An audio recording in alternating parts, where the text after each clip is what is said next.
अस्सलाम वालेकुम नाज़रीन, सकलैन नुमान आपसे मुखातिब है। नाज़रीन, इस वक्त इस्लामाबाद हाई कोर्ट के बाहर मौजूद हूँ, जहाँ कुछ ही देर पहले इमरान खान साहब पेश हुए, जस्टिस अतर मिनल्ला की अदालत में पेश हुए, जहाँ जस्टिस अतर मिनल्ला के साथ एक लार्जर बेंच ने बाकायदा उनके केस की समाअत की। उनका केस था तौहीन अदालत के मुतालिक। जिस वक्त इमरान खान साहब ने, हमें मालूम है कि 20 अगस्त को जस्टिस ज़ेबा चौधरी के मुतालिक उन्होंने कुछ ऐसे नाजेबा अल्फाज इस्तेमाल किए थे जिनकी वजह से उन पर केस दायर किया गया था तौहीन अदालत का।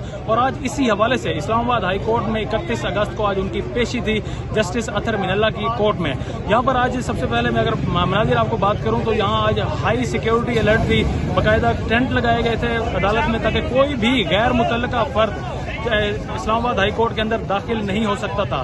सिर्फ और सिर्फ वही सहाफ़ी जो जिनके पास हाई कोर्ट की या सुप्रीम कोर्ट की बीट है वो दाखिल हो सकते थे, या जिनके पास येलो कार्ड थे।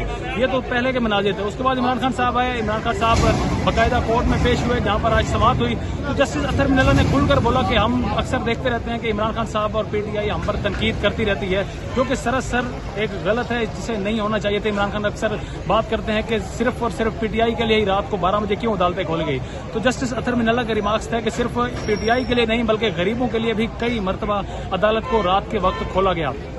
इसके अलावा नाज़रीन, इमरान खान साहब ने एक तहरीरी जवाब जमा कराया था जिसमें उन्होंने ज़ेबा चौधरी के मुतालिक जो उन्होंने अल्फाज इस्तेमाल किए थे उस पर माफ़ी नहीं मांगी थी, लेकिन तहरीरी जवाब जमा कराया गया था, जिसे आज पढ़कर जस्टिस अतर मिनल्ला ने कहा कि हमें अदालत को आज बड़ा अफसोस हुआ है कि जिस तरह से इमरान खान साहब ने जो तहरीरी जवाब, जो PTI ने तहरीरी जवाब जमा कराया है, और इसी तरह जस्टिस अतर मिनल्ला ने जो अपने लार्जर बेंच के साथ उन्होंने 7 दिनों का वक्त दिया। 7 तारीख को दोबारा PTI को कहा गया है कि वो दोबारा से तहरीरी जवाबनामा आज इस्लामाबाद हाई कोर्ट में जमा कराएं, ताकि उसके बाद ही कुछ ना कोई फैसला किया जा सकेगा। तो ये